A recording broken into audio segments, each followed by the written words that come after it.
Mr. Lawrence Perez, how you doing, bro? Hey, pretty good, man. It's good to see you today.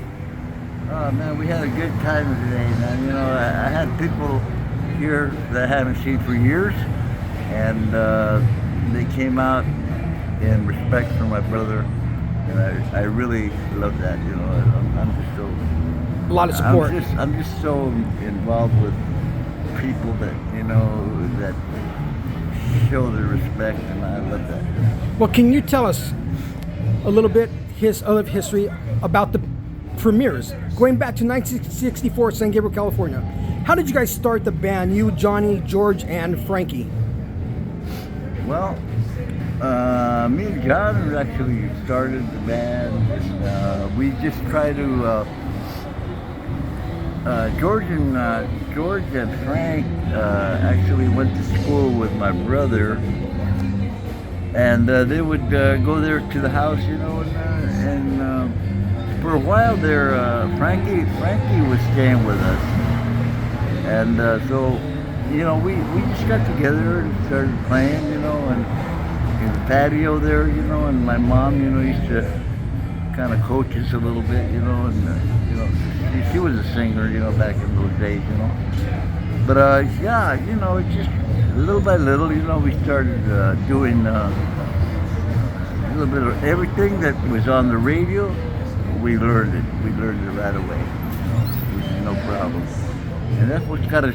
We got us gigs, you know, through that. You know, we worked hard, you know, to get it, you know. And going a little bit ahead of that, how did you meet Billy Cardenas, and where did you guys come into play with the song Farmer John, originally done by Don and Dewey? You guys had a national hit with that song. Can you tell us how you met Billy Cardenas, your manager? That was my mom was looking on the newspaper and seen an ad there that Billy had put out. Wanted to hear bands, you know, wanted upcoming bands, you know. And she called him up and made arrangements to meet there at the house and to hear us play. So we played for him, you know, a few songs, and he liked it. And right away, you know, we got hooked up with him, you know, and apparently he likes the way we sounded, you know. But I think he was searching for a different sound, you know, from San Gabriel versus LA. There's a little, you know, there's a gap there, you know, where it has to be filled, you know, and I think he was wanting to fill that little gap. Right.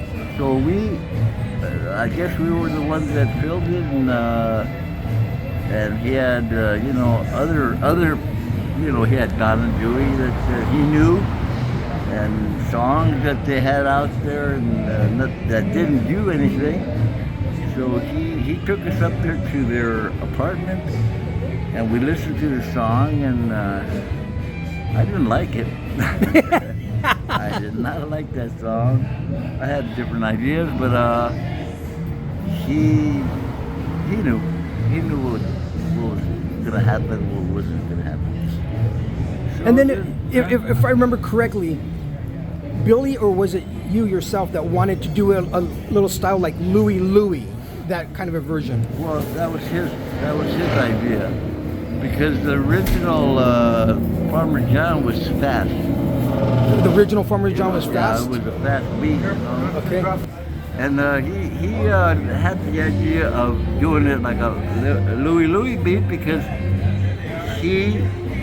that was what's happening, that beat, you know. Yes, at that time. On, you know, so he wanted to get into what's going on the radio, what people are listening to, you know, instead of just, you know, playing in clubs in East LA, you know, and all that. He wanted to go further up, you know. He wanted to get to the mainstream, you know. Right. So we put the beat back up, you know, a little bit faster, and then of course, you know, George Whiteman was playing with us, and saxophone player. We had all these, you know, the other people that, you know, the girls, you know, that were screaming and all that. That's what he wanted. He wanted a live situation. Who were the girls? The Crystals? They were called the Chris. There was a car. It was actually a girls' club from San Gabriel, and it was what it was. It was a club that they go to dances to other cities. Back then you can have guys clubs. Like my brother was in, and then you invite other club women girls into your city for dances. They just wanted to meet different people, the same people, you see it. Yes. Cool. But I mean, that's what it was all about, but I mean, and then when we started playing there at the house, in the garage, on the patio, oh God, we had people out there around the block, just listening to us, and they wanted to hear us, so I said,